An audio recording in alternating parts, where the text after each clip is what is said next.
Ça n'arrêtera donc jamais. Salut à tous, ici Reg. Aujourd'hui, on va parler des polémiques au cinéma et dans le monde des séries télé. Comme d'habitude, je vous ai demandé récemment de me citer des polémiques récentes sur Instagram et sur Twitter. Et j'ai bien précisé récentes parce qu'on peut remonter à l'histoire du cinéma pour les polémiques, hein, c'est simple. Entre l'état d'une nation, Orange Mécanique, voilà, n'importe quel film peut faire polémique à n'importe quelle époque. Sauf qu'aujourd'hui, on est dans une sorte de milieu où ça fait de plus en plus polémique. Peut-être avec les réseaux sociaux, on le remarque un peu plus. Tout fait polémique, on parle de cancel culture, donc la culture de l'annulation, le fait de vouloir supprimer des choses, d'annuler, de couper, de censurer, c'est un désastre, surtout dans un milieu artistique. Aujourd'hui, je vais prendre quelques exemples de films et de séries récentes pour justement vous expliquer pourquoi cette cancel culture est problématique et pourquoi justement certaines personnes, comme ceux qui s'appellent les social justice warriors, sont aussi problématiques. Sachez que je me considère dans aucun des deux camps. Moi, j'écoute les arguments des deux camps, je suis toujours intéressé de savoir un peu où il y a de la vérité, où il y a des arguments intéressants. Des fois, je fais entre guillemets mon social justice warrior parce qu'il y a certaines choses que je trouve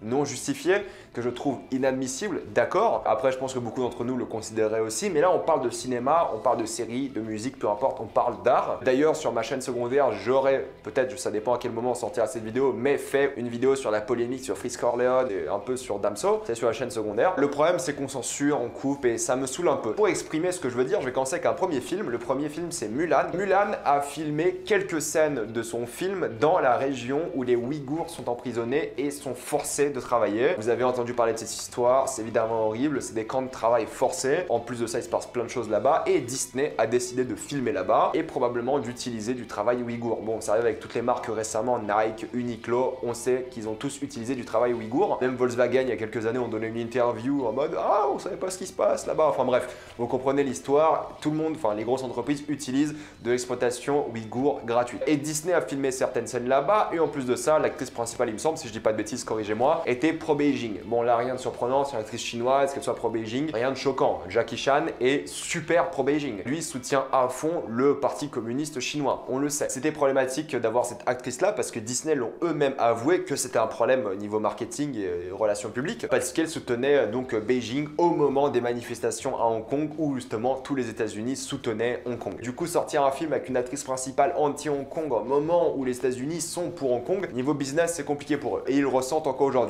Donc c'est là que j'ai envie de parler de ça, c'est que je pense que pour une entreprise, et c'est encore une fois mon avis, et je pense que je vais faire plein d'ennemis et plein de désabonnements, mais c'est la vie, je préfère donner mon avis et être honnête avec vous. Je pense que pour une compagnie comme Disney, c'était facile de ne pas filmer dans une zone où il y a des travailleurs forcés. Je pense que c'était facile de faire des fonds verts à la limite. Pour une fois qu'il fallait utiliser des fonds verts ou trouver d'autres décors, je pense qu'il y en avait plein d'autres. Juste, c'était sûrement les moins chers parce qu'il y avait du travail forcé. Je pense que Disney aurait pu trouver un moyen de ne pas filmer là-bas et de ne pas soutenir ces pratiques. Comme Nike aurait pu faire la même, comme Uniqlo aurait pu faire la même, comme toutes les entreprises auraient pu faire la même chose. C'est toujours difficile de soutenir une entreprise qui utilise des conditions horribles de travail. Et là, on parle bien dans des camps de travail forcés. Alors oui, la délocalisation, ça fait du mal. On voit bien que beaucoup de nos habits sont faits au Bangladesh parce que c'est moins cher. Mais entre guillemets, là-bas, ils sont payés horriblement, des conditions horribles, mais au moins il y a cette chose-là où c'est pas des camps de travail forcés, même si ça se rapproche un peu d'un esclavage moderne, c'est un autre débat ça. Le problème c'est que là je soutiens les gens anti-Disney sur ce coup parce que Disney aurait pu trouver un autre moyen pour faire ce film. Et pour ce qui s'agit de l'actrice pro-Beijing, là, c'est compliqué parce que d'un certain côté, tu as envie que ton actrice principale elle ait l'opinion politique qu'elle veut. Ça s'appelle la liberté, ça s'appelle la démocratie, sauf qu'en Chine, on n'est pas en démocratie. Et quand tu sors un film avec une personne qui soutient un gouvernement non démocratique dans un pays qui est censé être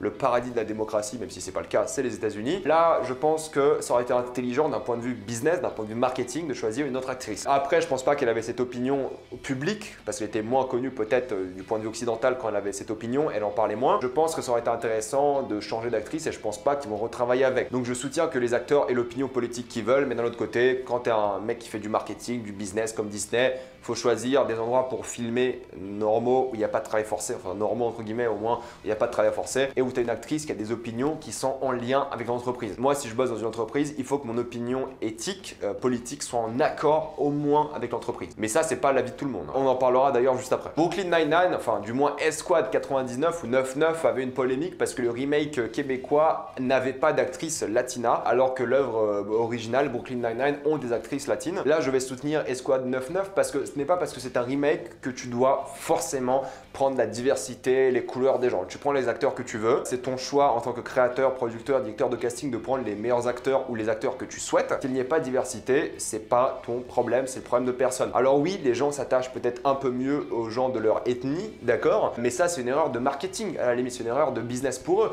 mais en soi d'un point de vue artistique, ils font ce qu'ils veulent. S'ils veulent zéro noir, zéro personne de couleur, zéro ce que vous voulez, mais qu'avec des blancs, en vrai, ils font ce qu'ils veulent. Maintenant, vu que je soutiens cette idée-là, je ne peux pas me plaindre non plus d'un film qui est exclusivement noir. Alors qu'il y a des gens qui soutiennent des films seulement avec des blancs, mais d'un autre côté, quand un film avec des noirs, ils font la gueule. Pour moi, que ce soit un casting de blancs, que de noirs, que d'amérindiens, peu importe, les directeurs de casting font ce qu'ils veulent et point final. C'est peut-être pas la chose la plus intelligente d'un point de vue de business, mais d'un point de vue artistique, la liberté doit être là. Et les ethnies ne doivent pas être imposées. J'en parle d'ailleurs dans ma vidéo sur les quotas des Oscars. J'accuse récemment, j'en ai aussi parlé à certains moments sur la chaîne, mais j'ai envie de revenir sur ça rapidement. Le problème de J'accuse, c'est qu'en soi, Polanski n'est pas en prison, il a le droit de faire des films. Voilà, il a le droit de faire des films, il y a des producteurs, il peut faire des films. Ça, je pense qu'il a la liberté, d'après moi, de faire des films. Moi, je pense pas qu'il devrait être en liberté, mais je suis pas juge. Voilà, c'est juste un procès d'opinion que je fais là, je suis pas juge, je suis pas qualifié. Maintenant, le problème que j'ai avec Polanski et l'histoire de J'accuse, c'est qu'au final, il a gagné la récompense, alors que c'est une récompense politique. Les récompenses sont politiques, il a quand même gagné le César. Ça, je pense qu'il ne fallait pas faire. J'en ai parlé dans une vidéo, je vais pas me relancer là-dessus, mais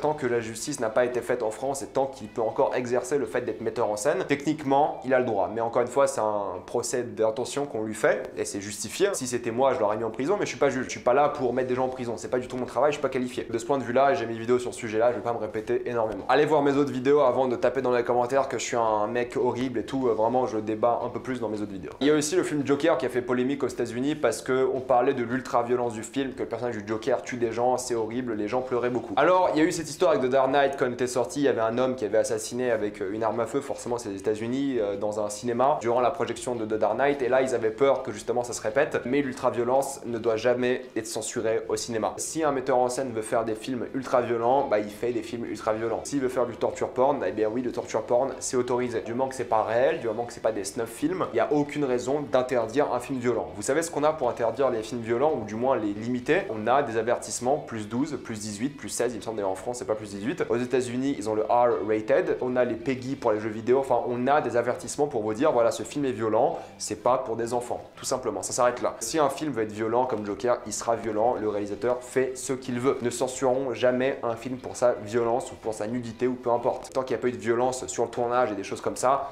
il n'y a pas de problème. Un débat un peu plus compliqué, mais il n'y a pas beaucoup de choses à dire là-dessus, c'est le 365 dni, enfin jours, peu importe, le film polonais érotique qui est sorti sur Netflix il y a quelques temps. On est d'accord là-dessus, c'est un film de merde, voilà, c'est un très mauvais film, c'est une catastrophe. Mais il y avait un truc intéressant parce que beaucoup de personnes critiquaient justement la culture du viol, du film et le fantasme du viol. Et je peux vous dire un truc tout simplement, c'est que ce film ne sera jamais critiquable de ce point de vue-là, d'un point de vue artistique, pour la simple et bonne raison qu'il a eu, on va dire d'une manière assez lugubre, l'intelligence de faire passer ce film pour un film érotique et donc pour un fantasme. Donc oui, il fétichise un peu le viol dans le film, je suis d'accord, mais d'un autre côté, c'est le but du film, c'est de parler du fétichisme du viol, parler justement du fantasme du viol.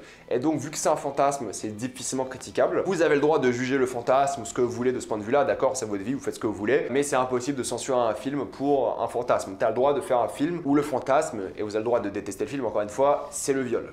C'est comme ça. Et là, vu que c'est un film érotique et ça le fait passer tellement pour un film, c'est clairement pas une histoire vraie, c'est fait tellement passer pour un truc imaginaire que mine de rien, dans le film, ça passe. Et je soutiens pas spécialement ce genre de choses, mais faut être d'accord avec ça, vu qu'ils ont le rôle du fantasme, tu peux pas dire grand chose. Mignonne, Cutie, ça a énormément fait polémique récemment, je vais vous renvoyer aussi sur ma vidéo parce que voilà, c'est une vidéo où je parle vraiment que du film en soi. Je vais pas me répéter là-dessus, vous pouvez aller voir la vidéo, ce sera plus rapide. Pareil pour 13 Reasons Why qui avait justement sa polémique par rapport à la scène censurée de suicide. J'en ai fait une vidéo aussi, je vais pas me répéter là-dessus, mais oui, c'est de la censure et il faut arrêter ça. Mais je donne plus d'arguments sur ces deux œuvres dans mes autres vidéos. Mais j'étais obligé de rapidement les citer dans cette vidéo parce que sinon les gens allaient me dire dire que j'ai oublié d'en parler ou quelque chose comme ça. Énorme a récemment fait polémique pour plein de raisons différentes, mais il me semble que c'est Quotidien qui avait critiqué le film sans le voir. Encore une fois, on critique un film sans le voir, on dit des choses sans le voir. Et Vincent Cassel a dit sur le plateau de C'est à vous qu'on fait un procès d'intention au film, il y a eu un problème de pensée unique. Et c'est le cas, c'est vrai, maintenant on pense tous la même chose et c'est un peu dommage. Et le pire, c'est qu'avec ce film énorme, les gens ne l'ont même pas vu. Pour le coup, ils ont même pas vu ce film, ils ont commencé à le critiquer. Ils ont commencé à dire c'est pas possible, c'est vraiment déloyal, c'est horrible ce qu'on parle, c'est sexiste ou je ne sais quoi. Et c'est vrai que les gens n'ont pas vu le film et je vais vous dire un truc tout bête, hein. Vous n'avez pas vu le film, vous la fermez. Je suis désolé, c'est horrible, hein, mais enfin c'est horrible, c'est juste au fait, c'est pas horrible. Vous ne pouvez pas critiquer un film à son marketing, à sa promotion. Vous pouvez critiquer le marketing du film, mais pas le film en soi. Là, énorme, les gens l'ont critiqué, ils n'ont pas vu le film, alors que le film, bah, il n'y a pas de choses à critiquer, quoi. C'est même assez chou, assez intelligemment fait. Enfin bref, c'est un film qui est fait pour être bien, quoi. Et les gens gueulent, critiquent sans l'avoir vu, et ça, c'est inadmissible. Si vous voulez critiquer une œuvre, moi, c'est ce que je fais, hein. Si je veux gueuler sur une œuvre, faire de la polémique, là, toutes les choses dont je vous cite aujourd'hui, je les ai vus. J'ouvre ma gueule uniquement parce que je sais de quoi je parle, parce que j'ai vu le contenu. Si vous n'avez pas vu, vous ne dites rien. Là, on part sur une question un peu plus d'éthique, un peu plus compliquée peut-être, c'est le film Police avec Omar Sy. Omar Sy avait dit certaines choses qui n'étaient pas du tout horribles d'ailleurs sur la police, et on le voit jouer un policier dans le film Police. Et beaucoup de personnes avaient critiqué le fait qu'il n'a aucun respect pour la police et ensuite il joue un flic tout simplement. Alors je vais vous dire un truc, c'est un acteur, c'est son travail de jouer ce qu'il veut, il aurait pu refuser le rôle, mais en même temps, s'il n'a pas envie, il n'a pas envie, et on peut pas le censurer, le boycott pour ça. Moi, je ne pourrais pas vraiment bosser dans une entreprise qui n'a pas mon sens moral et mes éthiques, mais en vrai, je vais pas critiquer quelqu'un qui bosse dans une entreprise